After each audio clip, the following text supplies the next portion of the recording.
And hello YouTube, this is Thomas Judge back once again with another installment of my DC Rebirth reading guide series. Today is video 3.2 in which we're going to be covering Justice League and Suicide Squad, and this is the second part of that Justice League and Suicide Squad section, and today's video is going to be almost entirely about the event Dark Knight's Metal. As a quick intro to the video, we need to remember that I've read the entirety of DC Rebirth, that's over 3,300 single issues, and I've been releasing that bit by bit over the last few weeks. I started off by tackling all the smaller sections, Out of Continuity, Black Label, that sort of thing, and now we're going through the remainder, the 2,724 single issues that make up the core mainstream DC universe of this era. What I'm showing you now are the playlists on my channel. I've tried to arrange this in as helpful a way as I can for you, the viewer. There's one playlist which is every single DC Rebirth video I've ever done or ever will do, one massive playlist. It's a bit confusing, but there's a lot in there. And then filtered out of that, I've actually got three sub-playlists that curate content out of that master playlist. One is for my custom binds. The other is for non-core continuity stuff, so like deceased and licensed comics and things like that. And then the third playlist there is just for the core universe continuity, and this video fits in that because this is the core DC Rebirth continuity Justice League Suicide Squad section, which is section 3, and specifically the Dark Knight's Metal event. Finally, I would remind you before you watch this video, you should really go back and watch the introduction video for the entire series, which is video 0.0 out of the core reading playlist, because that sets the scene for this whole era of comics, as well as explaining how this guide follows on from my New 52 guide. It also covers basic concepts like volumes with a big V, volumes with a small v, type P and J readers, and things like that. So all those concepts are key to understanding what I'm talking about. Well, with no further ado, let's dive into today's video. And here we are. This is my DC Universe Rebirth reading guide at the high strategic or events level for this section, which is Justice League and Suicide Squad. So we've already talked about this in the last video, and what we're going to do this time round is we're going to dive a little bit further into it. Just to remind you, in the last video that we did in this series, we went through this section here, which was Justice League versus Suicide Squad. We continue with Justice League and covered off all of Justice League of America, and now we are going to be moving into Dark Knight's Metal. Now I'm going to dive into that in a bit more detail in just a second, but before I do, just going to put this in context. Dark Knight's Metal is an event that was written by Scott Snyder. It kind of derailed the existing plan of Jeff Johns for the DC Rebirth universe a fair bit. It intersects with Justice League, so it involved Justice League issues. Justice League of America isn't part of it. In fact, I would recommend reading and completing that before you read Dark Knight's Metal. And then it does involve some Suicide Squad, some Green Arrow, and some Titans as well.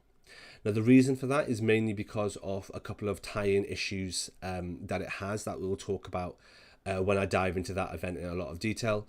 But when it comes to those tie-in issues, there's literally one Green Arrow issue you need, one Titans issue you need, and so on. So frankly, what you should do is just kind of ignore reading the rest of those series if you're only interested in Dark Knight's Metal. You don't need to read the background of all Titans and Green Arrow and stuff like that to fully understand what's going on in Dark Knight's Metal.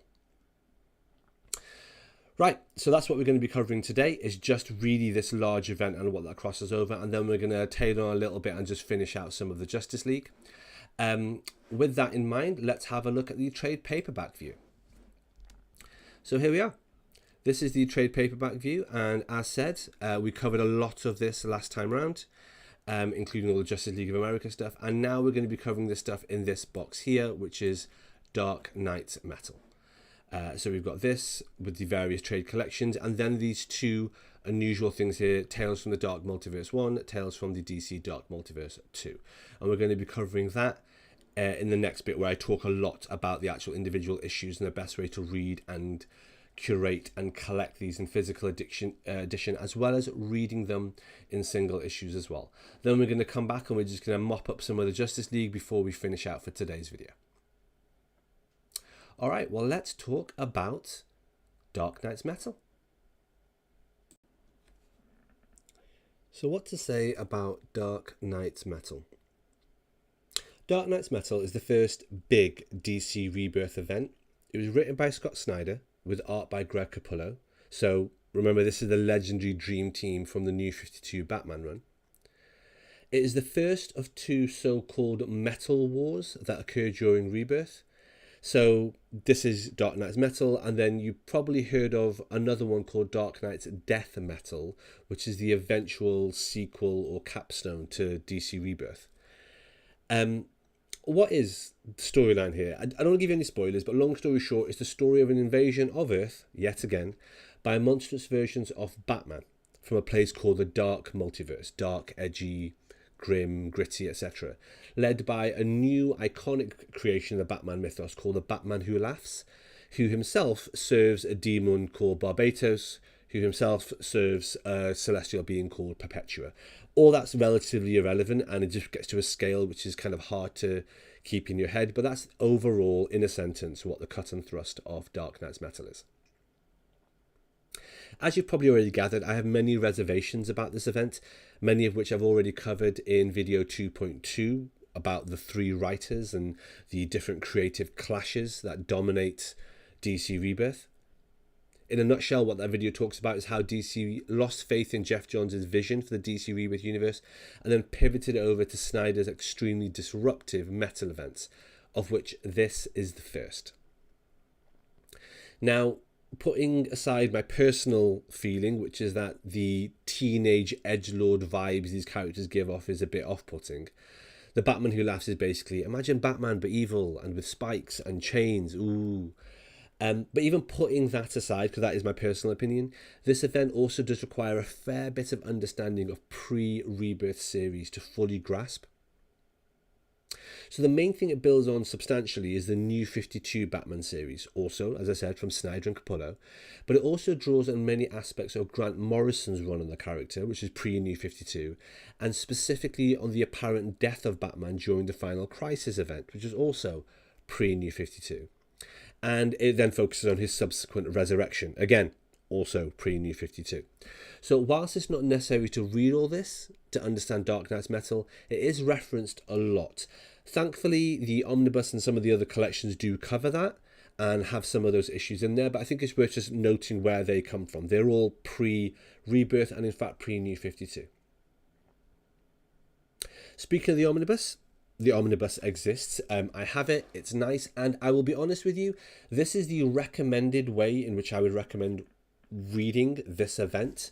The Omnibus is the best format to do it in. It's an oversized hardcover, it contains all the issues. The mapping is, I'm not going to say excellent, because I don't think there is a perfect mapping for this event. It's a little bit chaotic, it's a little bit haphazard, but the mapping here is as good as you're ever going to get for the Dark Knight Metal event.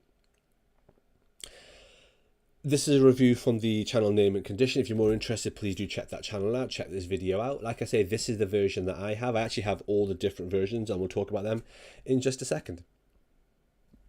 For those of you that are interested, this is the Omnibus sequence. This is the sequence of issues in there. And this is the order to read them in, and this is the order they are in the Omnibus. So feel free to pause the screen, screen share, screen capture this or whatever from YouTube, just so you've got a list there. As you can see, there's the Dark Knight Metal series 1 to 6, but there's also a whole load of one-shots, especially Batman-focused one-shots, and then a couple of tie-ins with stuff like Teen Titans, Nightwing, Suicide Squad, all the ones that we mentioned briefly that actually do tie in to this event.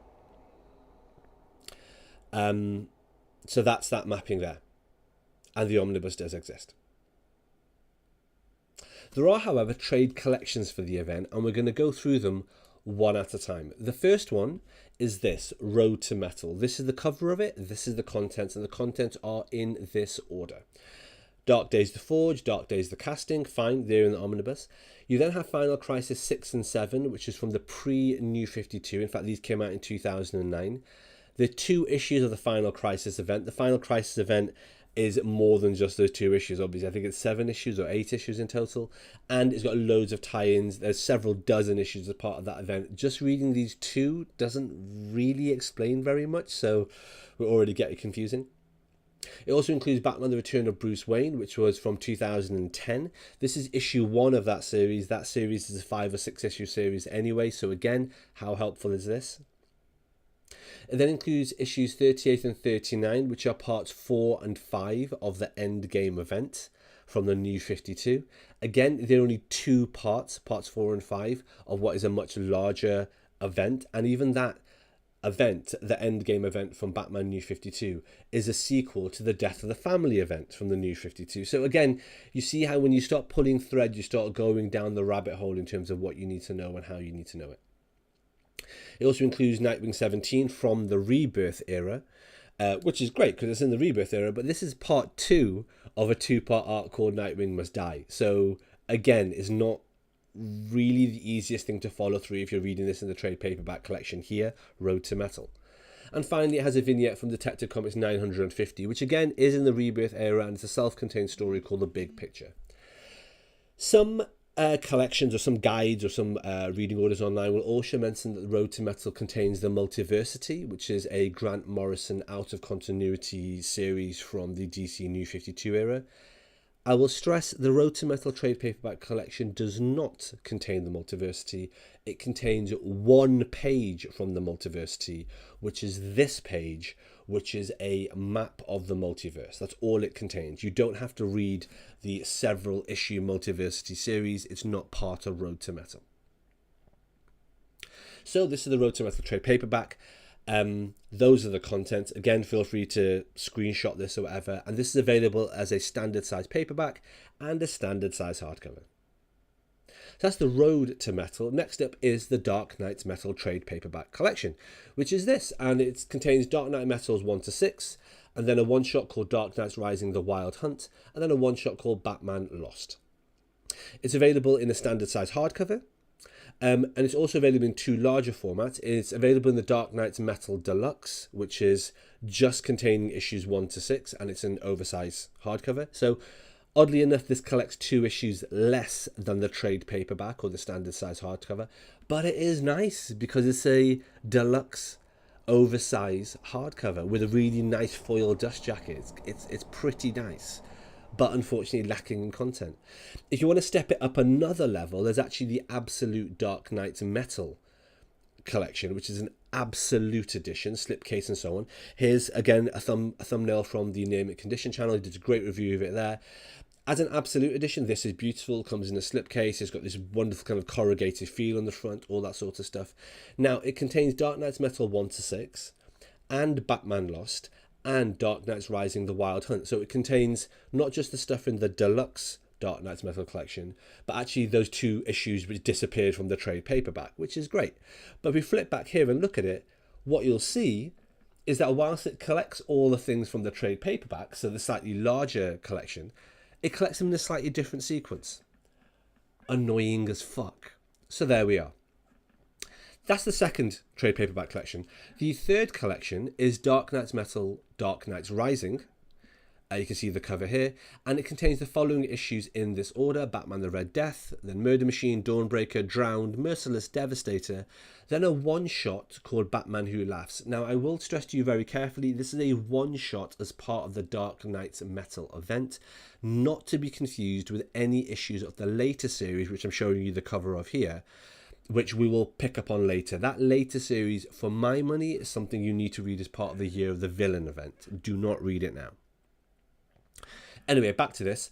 So it's got those one-shots, the Batman Who Laughs one-shot, and then the Dark Knight Rising Wild Hunt one-shot, which again, we just saw in the previous collection in Dark Knight's Metal, just the normal collection. So again, we're getting some double dipping, we're getting some confusing sequencing. Anyway, onto the 4th collection in this, which is Dark Knight's Metal: The Resistance. That contains these issues in this sequence. It's all relatively non-essential reading, kind of optional, but it all does intersect with Dark Knight's Metal. It's all decent story, it's all good. Note that the first 4 issues comprise the arc Gotham Resistance, then you have Batman Lost, then you have 4 issues which comprise the arc Bat Out of Hell, and then you have the Hawkman Found single one-shot. And that single one-shot Hawkman Found is actually something that brings that character back into the main DC universe. The continuity of Hawkman is a fucking bin fire and extraordinarily confusing, so do not worry about that. Weirdly enough, The Resistance is the only one of these collections that's not available as a standard size hardcover, which is annoying and weird. Now, I'm aware that these screenshots and these sort of lists have probably been a bit confusing, and it is a bit confusing. And the reason it's confusing is because the way the omnibus is mapped compared to the way the trade paperback collections are mapped is very strange and a bit ill-fitting. And I'm going to talk you through that in detail with another one of my reading maps. And here you have it. You probably knew it was coming, or you might have suspected it was coming. Here is a reading guide to the Dark Knight's Metal event, and specifically in terms of how it is mapped across the different editions. So with no further ado, let's jump straight into it. We have the metal event here with the logo, fine. Then what I have on the left hand side, so these ones here, these are all the issues in the order that they appear in the omnibus. So in other words, on the left we have exactly the order they should be read in if you had the omnibus edition. However, what I've got in the middle is the picture of the relevant trade paperback or standard size collection. And essentially what I'll do is talk you through, imagine you had all four of them in front of you, how you'd have to toggle through them. So let's start off here. We've got the very beginning, we've got the issue The Forge, and then the issue The Casting. Let's zoom in a bit more. Those are the issues that you need to read. You read that issue and you read that issue. If you had these in trade paperback form, that means you'd have to grab this particular trade paperback off your shelf and read it accordingly. Fine, no worries. However, this would also contain these issues, which we just talked through: Final Crisis, Return of Bruce Wayne, a couple of ones from the New 52, Nightwing, Detective Comics, and the Multiversity map. And that's if you wanted to read those as well, if you had the trade. If you don't have the trade and you want to read those, you'll need to track down the single issues for those. So there you are. You're sitting on your couch. You've got all the comics next to you. What do you have? You have Forge and The Casting. So you read that from Dark Days, The Road to Metal. What do you read next? Well, then you grab this particular volume, which is Dark Knight's Metal. This is the actual event book. And in this event book, what you would do is you read the first two issues there. Fantastic. Then you'd put it down and you'd reach over here and you'd grab your Resistance trade paperback collection, which, by the way, is not available in a hardcover, as I said. And you would read these four issues. After you read those four issues, you would put down the Resistance and you would pick up Dark Knight's Rising, the hardcover or the trade paperback, same size either way.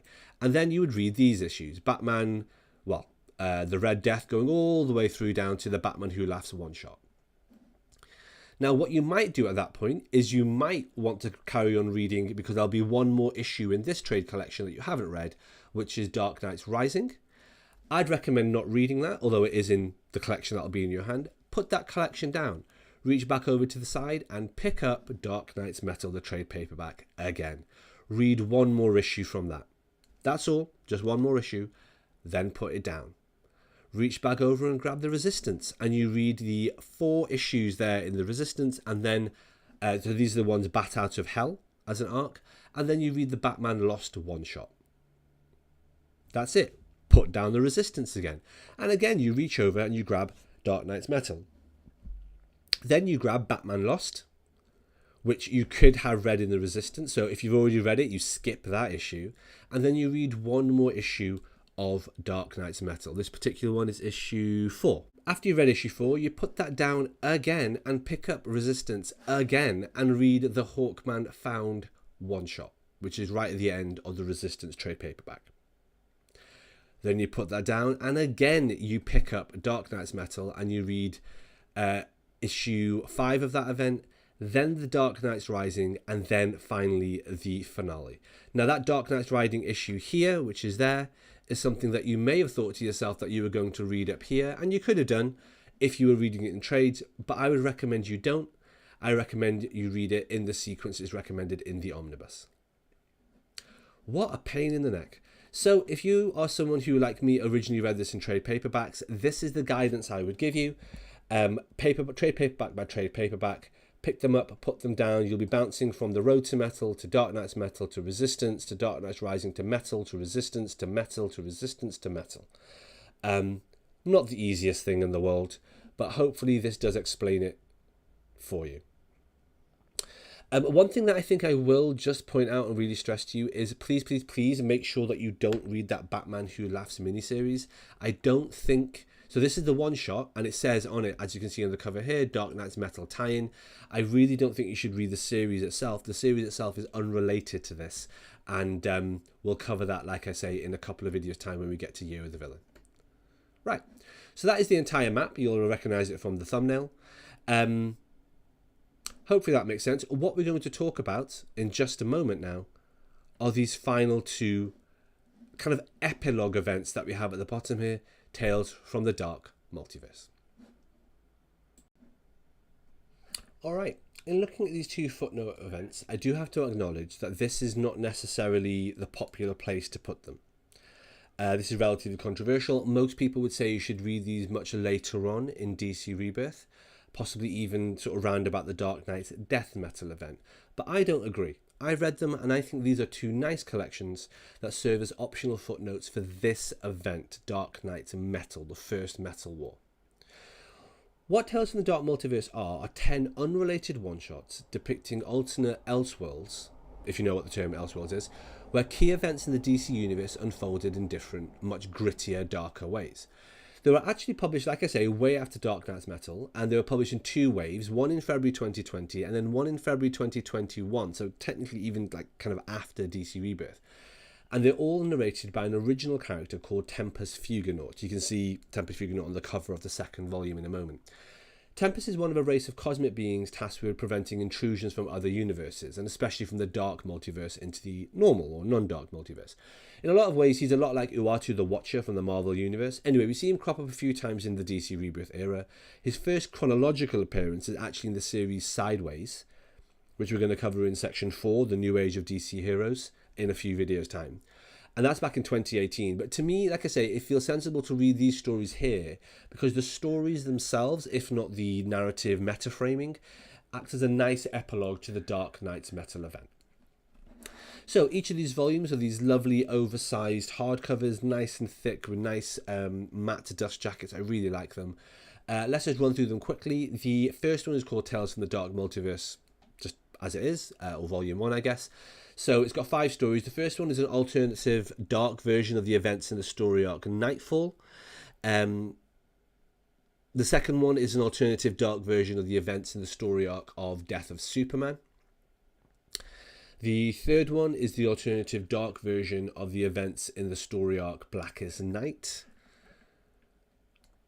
Then we have an alternative dark version of the events in the story arc of Infinite Crisis. And finally, here's an alternative dark version of the events in the story arc Lazarus Contract. Keep in mind, all of these are not just pre-DC Rebirth, they're pre-New 52 as well. These are all much older comics. Anyway, like I say, a year later, they released a new wave of them, which is collected in this hardcover edition, which is Tales from the Dark Multiverse Volume 2. And again, it contains 5 issues. The first one is a alternative dark version of the story arc Hush, which is obviously extremely famous in a landmark Batman series. The second one is an alternative dark version of the story arc in Flashpoint, which is the event that led to the New 52. The third one is an alternative dark version of the story arc War of the Gods, which was one of the few DC events in the early 90s that I actually haven't read. The fourth issue is an alternative dark version of the story arc Crisis on Infinite Earths, specifically from 1986. Issue 12 of that actually is where this diverges. And then the final and fifth issue of Tales from the Dark Multiverse Volume 2 is an alternative dark version of the events of the story arc Dark Knight's Metal, specifically the event we've been talking about today.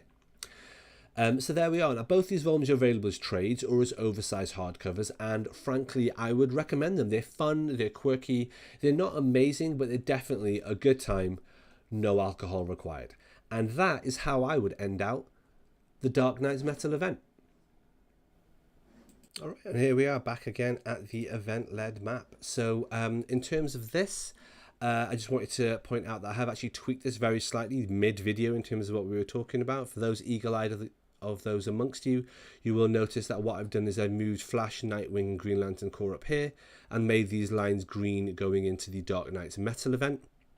Because I forgot that they were tie-ins until I was literally talking about them a minute ago. And so I moved them from down here, which is fine as far as I'm concerned. That's the reason that I have this particular software, so I can make kind of online live changes as and when I think of improvements and so on. Again, for those people that pointed it out from the last video I did, yes, I have fixed the typos. I did have Dark Knight spelt with a K by accident for both of these events, and I did have Justice League versus Suicide Squad written the wrong way round. Yes, I fixed all that as well.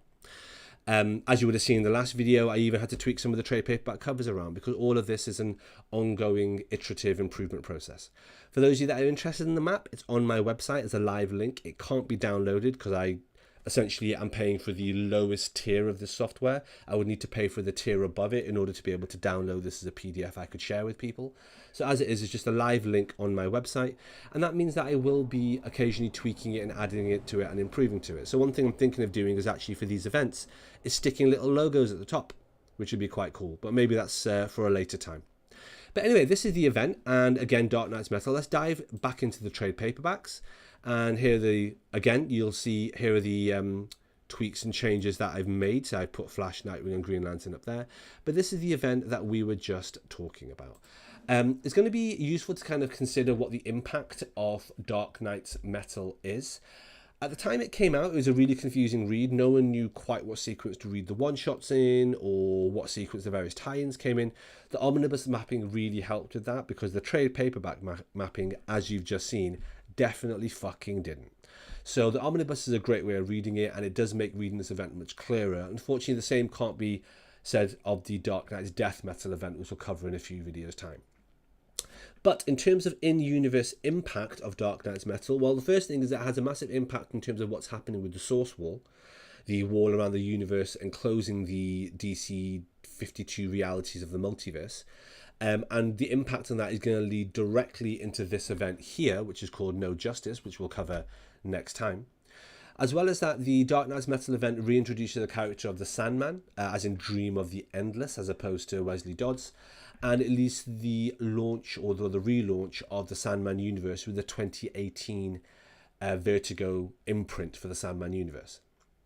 As well as that, Hawkman returns as a result of this event here. So you'll see here the Hawkman series starts down here.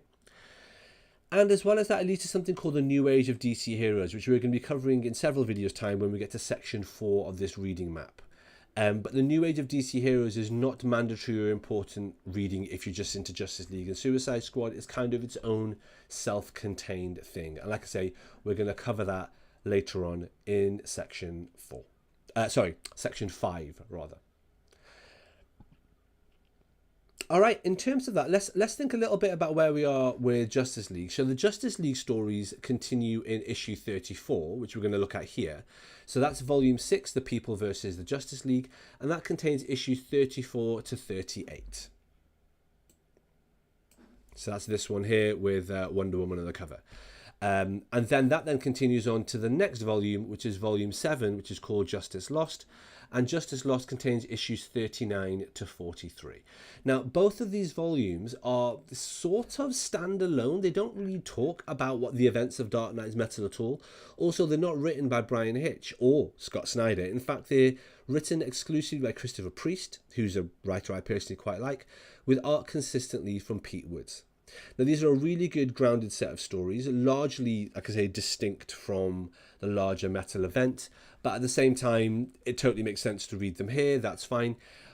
What is worth noting is the very final issue of Dark Knight's Metal, so issue 6 of that main event for the main series, says to be continued in No Justice, which we'll come to here.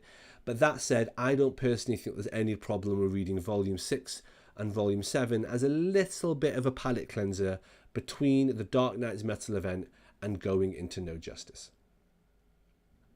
Okay, we're going to talk about No Justice next time in the next video, but just to wrap up, I just want to talk a little bit about the way these are collected in trades and oversized hardcovers.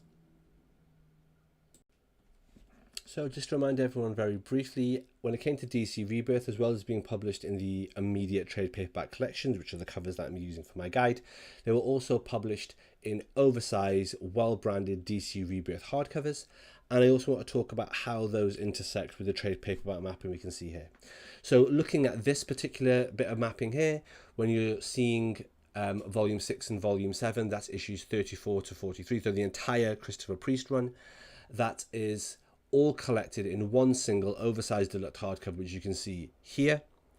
Now, it's worth noting this does not have the same Rebirth branding as the previous 3 we saw by Brian Hitch, and it doesn't have the branding that we're going to see in the subsequent ones, which are created by Scott Snyder, which we'll see in a video or two's time. So this is kind of a unique, singular, standalone, one and done oversized hardcover. That said, it reads very well by itself. It's exactly the right size. It's oversized hardcover. It's going to slot on your shelf just after Dark Knight's Metal. And it contains everything you need. It contains all of Volume 6 and Volume 7. So, looking back at the map here, it contains both of those collected in one oversized hardcover. Highly recommended. If you're a fan of the oversized hardcover format and you want to collect Justice League, this is the way to do it. Alright everyone, that is the end of this particular video. That was a lot dominated by Dark Knight's Metal, but I think for necessary reasons. And now next time round we're going to dive into No Justice and then spin out into the various Justice League issues that follow on from that. Alright, thanks for watching everybody. As always, please like, comment, subscribe. As always, please follow me on Twitter at @IamThomasJudge, where I will post a daily review of whatever comics I've been reading. You can get an idea of what I'm up to on the channel. And as always, please support the channel by heading over to Amazon.com and checking out my prose novel about superheroes. It's a completely original piece of work. The first episode in it is called Arrivals, and the series as a whole is called No Gods or Kings. You can find an excerpt of that on my website, nogodsorkings.com. Until next time, everybody, stay classy.